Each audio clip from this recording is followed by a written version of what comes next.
বন্ধুরা, রোশনাই ধারাবাহিকের আগামী পর্বে দেখানো হবে শো অর্গানাইজার আরণ্যক, আদিত্য, সেই সাথে রুদ্রপ্রতাপ সবাই মিলে ধরাধরি করে রোশনাইকে হসপিটালে নিয়ে আসে। ডক্টর রোশনাইয়ের কিছু টেস্টের কথা বললেই আরণ্যক বলে ওঠে, ডক্টর, হসপিটালের যত খরচ সব আমি দেব, দয়া করে আপনি ভালো করে চিকিৎসা করুন। কথাটা শুনেই অর্গানাইজার আরণ্যককে বলে, স্যার, আমাদের শো চলাকালীন উনি অসুস্থ হয়েছেন, তাই ওনার যত খরচ সব আমরা দেব। ডক্টর, আপনি চিকিৎসার খরচ নিয়ে ভাববেন না, আপনি ভালো করে ওনার চিকিৎসা করুন। রুদ্রপ্রতাপ আরণ্যককে বলে, আপনাকে অসংখ্য ধন্যবাদ, কিন্তু আপনি এত বড় একটা কথা বললেন কেন? আপনি কি রোশনাইকে চেনেন? আমার জানা মতে আপনি তো সুরঙ্গমাজির সাথে এসেছেন, আর আমি যতটুকু শুনলাম আপনি ওনার মেয়ের স্বামী। তাহলে আপনি রোশনাইকে কেন এতটা সাহায্য করতে চাইছেন? আদিত্য বলে, রুদ্র, আমি ওনাকে চিনি, উনি রোশনাইকে অনেক ভালো করেই জানে। আরণ্যক তখন আদিত্যের দিকে তাকিয়ে রুদ্রপ্রতাপকে বলে, হ্যাঁ, আমি রোশনাইকে জানি, রোশনাই আমার পরিচিত। আরণ্যকের কথা শুনে আদিত্য মিটমিট করে হাসতে থাকে।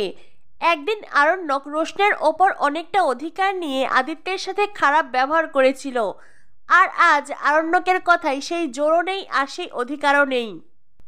ডক্টর রোশনাইকে টেস্ট করাতে নিয়ে যায়। অন্যদিকে আরণ্যক আদিত্যকে বলে, আদিত্য, আমি তো এখানে আছি, আপনার এখানে থাকার কোনো প্রয়োজন নেই, আপনি এখন এখান থেকে যেতে পারেন। আদিত্য তখন আরণ্যককে বলে, মিস্টার। আরণ্যক তখন নিজের নাম বলে। আদিত্য বলে, হ্যাঁ, মিস্টার চ্যাটার্জি, আমি কি আপনার সাথে ওইদিকে দাঁড়িয়ে একটু আলাদা করে কথা বলতে পারি? আরণ্যক বলে, হ্যাঁ, শিওর। এরপরেই আদিত্য আরণ্যক তার একটুখানি দূরে সরে গিয়ে আলাদা করে কথা বলে। আদিত্য আরণ্যককে বলে, মিস্টার চ্যাটার্জি, আমি যখন কলকাতায় শ্যুট করতে গিয়েছিলাম তখন আপনার সাথে আমার দেখা হয়েছিল। আমি তখন দেখেছিলাম আপনি রোশনাইকে নিয়ে অনেক পজিটিভ। আপনাদের মধ্যে যেই সম্পর্ক ছিল, না মানে আমি ছিলই বলছি, কারণ এখন তার সেই সম্পর্কটা নেই। আপনি তো অন্য কাউকে বিয়ে করেছেন, আপনি তো রোশনাইকে ছেড়ে চলে গেছেন না? রোশনাইয়ের যখন সবচাইতে বেশি আপনাকে প্রয়োজন ছিল তখন আপনি রোশনাইকে ছেড়ে চলে গেছেন। আদিত্যের কথা শুনে আরণ্যক চোখ নামিয়ে নেয়। সত্যি তো আরণ্যক রোশনাইয়ের অপরাধী। আদিত্য আরণ্যককে বলে, তো সেদিন যখন রোশনাইকে ছেড়ে চলে গেছেন, তো আজ এখানে কেন এসেছেন?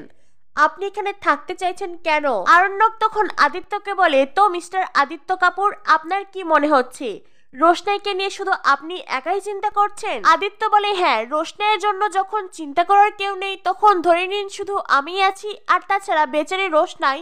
তখনই আরণ্যক আদিত্যকে থামিয়ে দিয়ে বলে, শুনুন, প্রথমে আপনাকে বলে দিই, রোশনাই বেচারি নয়, সে অনেক ট্যালেন্টেড। এরপর যেটা বলতে চাই, আপনি কি করে ভাবলেন রোশনাইয়ের জন্য অন্য কেউ চিন্তা করে না? ফাইনালি আরণ্যক আদিত্যকে বুঝিয়ে দেয় সে রোশনাইকে ভালোবাসে এবং আজও রোশনাইয়ের কথা ভাবে। আজও রোশনাই শুধুমাত্র আরণ্যকের। আদিত্য বলে, ও আচ্ছা, তার মানে আপনি রোশনাইকে নিয়ে চিন্তা করেন? তো এতদিন কোথায় ছিলেন?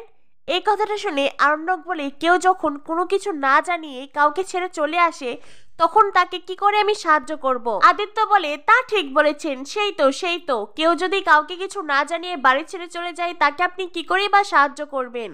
কিন্তু তার অনুপস্থিতিতে অন্য কাউকে বিয়ে করে নিলেন। আদিত্যের কথা শুনে আরণ্যক রেগে মেগে আদিত্যের দিকে তাকায়। আরণ্যক আদিত্যকে বলে, এত কাহিনী না বানিয়ে কি বলতে চাও সরাসরি সেই কথা বলো।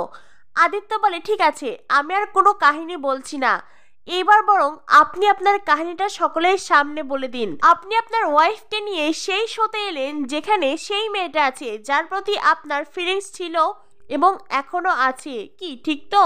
বিষয়টা অনেকটা এরকম, গাছেরও খাবো তলারও কুড়াবো, কি এটা কিন্তু ঠিক নয়। আরণ্যক বলে, তোমার মতলব কি? হ্যাঁ?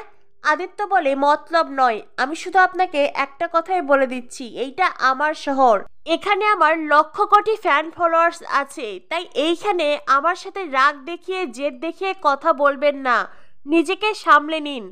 কথাটা শুনে আরণ্যক বলে, ও আচ্ছা, তুমি কি চাইছো? তুমি রোশনাইয়ের দায়িত্ব নিতে চাইছো? কিন্তু কি সম্পর্কে? তুমি রোশনাইয়ের দায়িত্ব নিবে কোন অধিকারে? তুমি কে হও রোশনাইয়ের? আদিত্য বলে, আপনি তো আর রোশনাইয়ের ফ্যামিলি মেম্বার্স নয়, তাই না? আপনি তো 2 দিন পরে নিজের বউকে নিয়ে ঠিকই চলে যাবেন। আরণ্যক বলে, এইসব ফালতু কথা বন্ধ করো, তোমার এইসব ফালতু কথা শোনার সময় আমার নেই, আসল কথা বলো। ঠিক কি কথা বলতে চাও? আদিত্য তখন আরণ্যককে বলে, একটা কথা সাফ মাথায় ঢুকিয়ে নাও, তুমি রোশনাইকে হারিয়ে ফেলেছো, আর এইবার আমি রোশনাইকে জিতে নেব। কথাটা শুনেই আরণ্যক বুঝতে পারে আদিত্য আসলে কি করতে চাইছে, কিন্তু আরণ্যকও এত সহজে হার মানবে না। তো বন্ধুরা, কি হতে চলেছে রোশনাই ধারাবাহিকে? পরবর্তী আপডেট পেতে আমাদের সাথেই থেকো। ধন্যবাদ সবাইকে।